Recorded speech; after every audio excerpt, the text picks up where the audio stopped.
Assalamualaikum warahmatullahi wabarakatuh.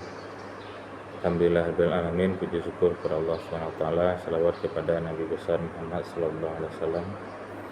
Allahumma shalli ala sayyidina Muhammad wa ali Muhammad.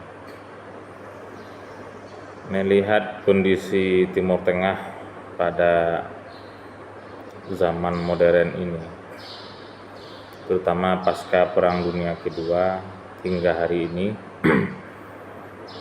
saya teringat juga dengan sejarah ketika Baitul Maqdis pada abad 11 sampai abad ke-13 ya. Apa yang terjadi di Baitul Maqdis pada abad ke-11 hingga abad ke-13 itu mirip sekali dengan kondisi Palestina pada abad 20 hingga abad 21 hari ini gitu. Kita tengok apa yang terjadi pada abad ke-11 hingga abad ke-12 menjelang abad 13 Masehi. Tahun 1099 Masehi terjadi sebuah tragedi kelam yang membekas sekali dalam sejarah umat Islam, yaitu ketika Baitul Maqdis atau Yerusalem atau lebih tepatnya Palestina ya, kawasan yang berada di Masjidil Aqsa dan sekitarnya itu direbut atau lebih tepatnya ditaklukkan oleh pasukan salib dari Eropa. Ribuan hingga puluhan ribu kaum muslimin dan Yahudi dibantai, sinagog dibakar, dan dikisahkan pada tahun 1099 itu, saya lupa bulannya bulan berapa gitu ya, itu terjadi pembantaian lebih kurang 1 minggu oleh pasukan salib terhadap kaum muslimin dan Yahudi yang berada di Yerusalem atau Baitul Maqdis.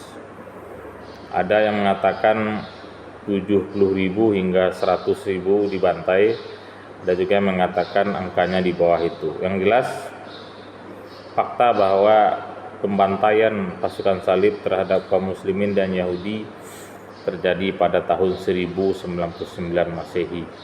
Dan sejak itulah Baitul Maqdis di bawah kendali atau di bawah penjajahan pasukan salib.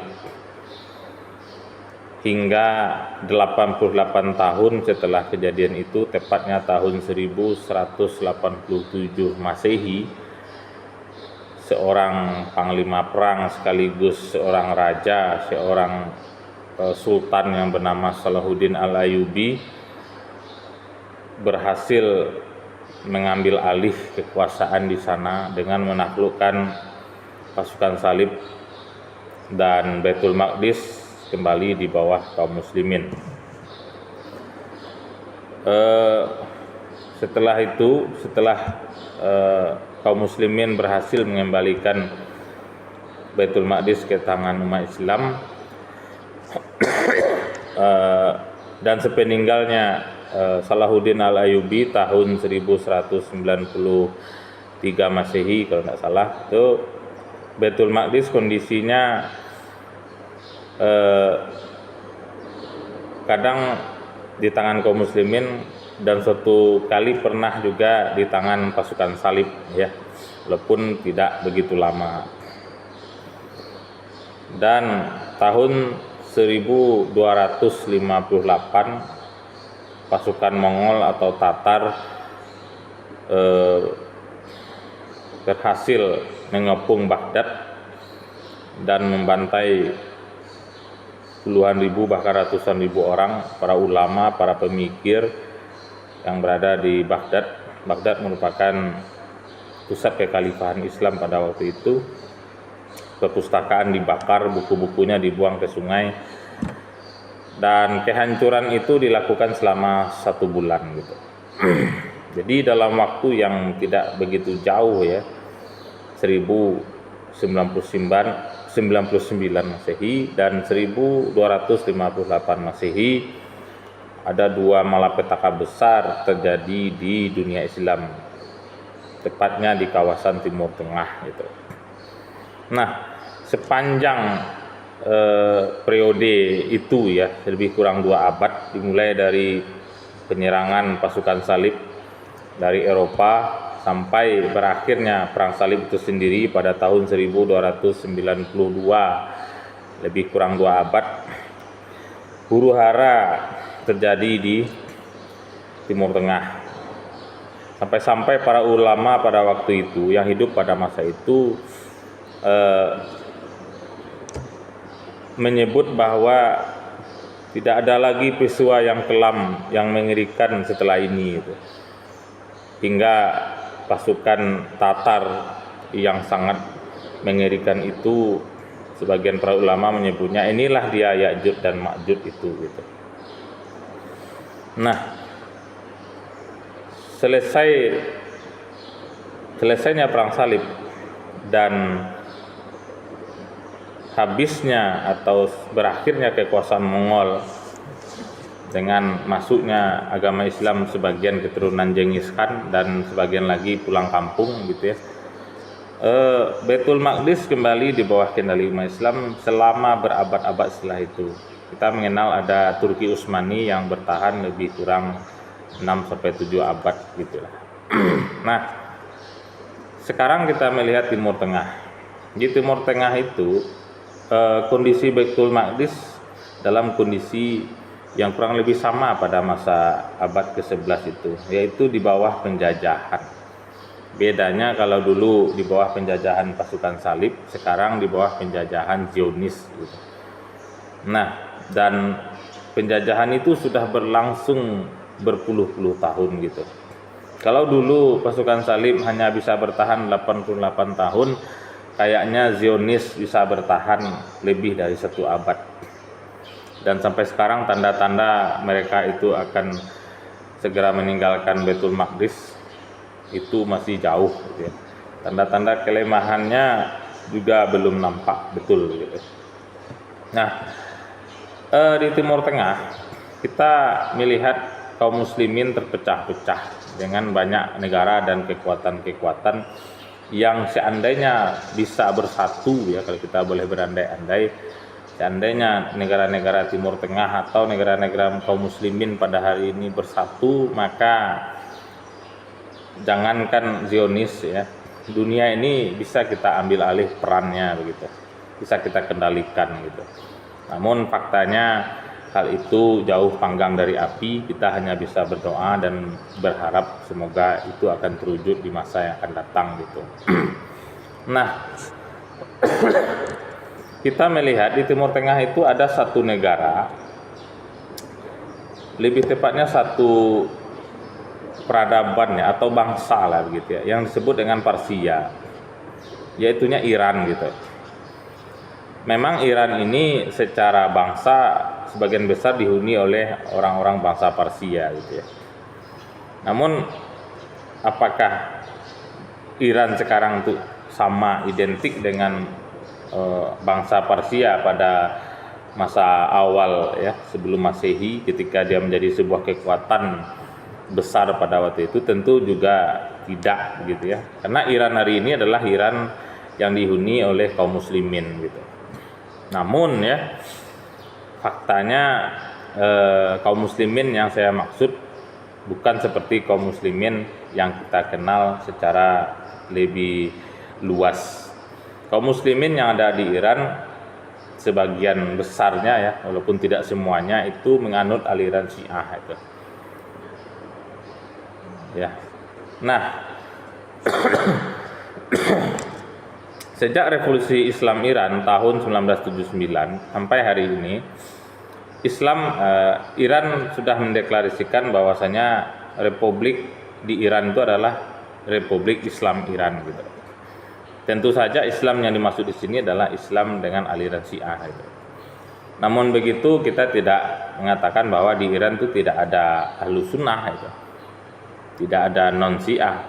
Banyak juga kaum muslimin yang tidak di aliran Syiah berada di Iran gitu. Namun secara umum Iran itu sangat identik dengan kekuasaan Syiah gitu. Nah, pada masa perang salib itu di Mesir ya, bukan di Iran ya. Di Mesir pada waktu itu, di Mesir sekarang ya, itu juga berdiri sebuah daulah ya, sebuah kesultanan ya, kekuatan politik yang bernama Fatimiyah. Nah, Fatimiyah yang berdiri di Mesir pada waktu itu alirannya Syiah gitu. Nah, bagaimana peran Fatimiyah pada waktu itu, baik ketika Baitul Maqdis di bawah pasukan salib maupun ketika Baitul Maqdis berhasil direbut oleh kaum muslimin. Memang dinasti Fatimiyah ya sering terjadi konflik dengan dinasti-dinasti berada di sekitarnya, yang tentu saja sebagian besar adalah Ahlus Sunnah ya. Misalnya pada waktu itu juga ada dinasti Seljuk ya, dinasti Seljuk yang berada di Turki sekarang ya, di sekitar Anatolia. Kemudian ada dinasti Zanki ya, dan ada tentu saja dinasti Ayyubiyah ya, didirikan oleh Salahuddin Al-Ayyubi gitu. Namun ketika melawan pasukan salib, dinasti Fatimiyah juga tetap bertempur dengan pasukan salib gitu. Jadi kurang pas kalau kita menuduh Fatimiyah itu bersekongkol dengan pasukan salib untuk mengalahkan kaum muslimin. Ya tidak sesederhana itu gitu ya. Walaupun dalam politik kadang-kadang persekongkolan ya dalam tanda kutip itu juga harus dilakukan gitu. Nah, Fatimiyah yang bercokol di Mesir pada waktu itu punya kekuasaan yang cukup lama, lebih kurang 200 tahun begitu ya. Pasang surutnya juga begitu ya, yang namanya daulah ya atau kekuasaan politik itu kadang kuat, kadang lemah, tergantung siapa yang mimpin gitu. Nah, barulah ketika Salahuddin Al-Ayyubi punya misi besar, yaitu ingin membebaskan Baitul Maqdis, maka Salahuddin Al-Ayyubi melihat Baitul Maqdis tidak akan bisa direbut kembali oleh kaum muslimin sebelum kaum muslimin bersatu. Makanya salah satu misi yang dilakukan oleh Salahuddin selama 12 tahun sebelum menaklukkan Baitul Maqdis dari pasukan salib adalah bagaimana menyatukan kekuatan-kekuatan umat Islam yang terpecah, termasuk kekuatan Fatimiyah yang ada di Mesir gitu. Jadi dinasti-dinasti kecil-kecil yang membangkang itu diperangi begitu. Ibaratnya diketuk kepalanya gitu. Baru setelah mereka bersatu, baru mereka tidak lagi diperangi gitu. Jadi seluruh kawasan Syam dan Mesir pada waktu itu berusaha disatukan oleh Salahuddin Al-Ayyubi, dan alhamdulillah berhasil gitu. Dan terakhir dinasti Fatimiyah juga berhasil beliau taklukkan. Memang kondisi dinasti Fatimiyah di masa menjelang penaklukan Baitul Maqdis memang kondisinya sudah sangat lemah gitu ya. Dan Salahuddin hanya mempercepat saja keruntuhan dinasti Fatimiyah tanpa ada pertumpahan darah yang berarti gitu.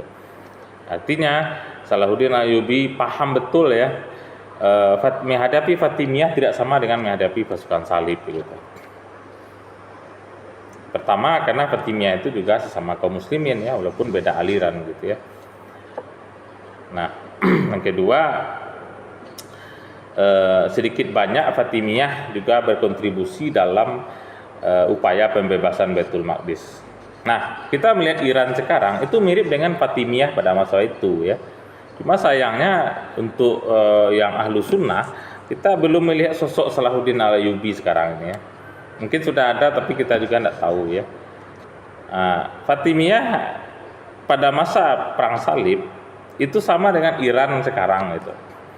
Ya, serangan-serangan Iran, bantuan-bantuan Iran terhadap pejuang Palestina, serangan-serangan rudal Iran terhadap Israel itu secara langsung ikut memperlemah kekuatan musuh gitu. Kita tahu ketika perang salib, ketika upaya untuk merebut kembali Baitul Maqdis, dinasti Fatimiyah tetap mengirim pasukan-pasukannya ke medan tempur, walaupun sering kalah begitu ya ketika menghadapi pasukan salib gitu. Nah, jadi dalam konteks sekarang kalau saya boleh berpendapat ya gitu ya, sebaiknya, seharusnya, dan memang seharusnya yang dilakukan oleh kaum muslimin siapapun itu, apakah dia pejabat, apakah dia pemimpin atau orang biasa, jangan sampai tindakan-tindakan kita, perkataan-perkataan kita malah memperpecah kaum muslimin itu sendiri dan sangat menguntungkan Zionis gitu. Jadi kalau sekarang katakanlah Iran yang lebih punya nyali untuk melawan Israel dengan menembakkan rudal-rudal balistiknya, harusnya semua pihak kaum muslimin apapun alirannya harus mendukung Iran gitu. Karena kita sendiri itu tidak punya sosok semacam Salahuddin gitu. Apakah Presiden Suriah yang baru sekarang figur pengganti Salahuddin? Walau bisawab ya. Saya tidak melihat sosok Jolani itu seumpama Salahuddin. Saya tidak melihat titik itu gitu. Tapi kalau dia berpendapat ya silahkan saja. Jadi boleh dikatakan Iran sekarang itu sama dengan Fatimiyah sedang kuat-kuatnya begitu, sedang jaya-jayanya, sedang kuat-kuatnya pemerintahannya, persenjataan militernya gitu. Dan memang Fatimiyah yang bercokol lebih dari 2 abad itu pernah punya masa puncak-puncak kejayaannya begitu ya. Jadi barangkali Iran itu meniru Fatimiyah mungkin ya. Nah, PR besarnya kalau untuk Syiah ya, kekuatan politik aliran Syiah, barangkali Iran sudah sangat mewakili gitu. Namun yang jadi persoalan adalah kekuatan umat Islamnya mana gitu. Kekuatan Sunninya, Ahlus Sunnahnya di mana begitu.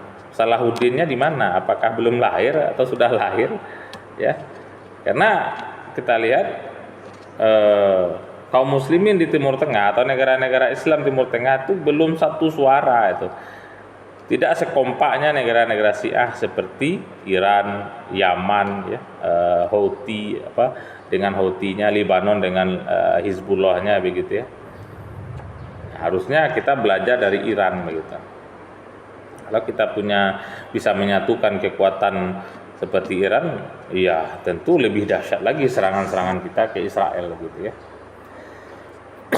Baik, mungkin itu saja barangkali analisis saya tentang kondisi Timur Tengah dalam menghadapi penjajahan di atas tanah Palestina gitu. Mudah-mudahan bermanfaat. Jangan lupa subscribe, like dan komen. Assalamualaikum warahmatullahi wabarakatuh.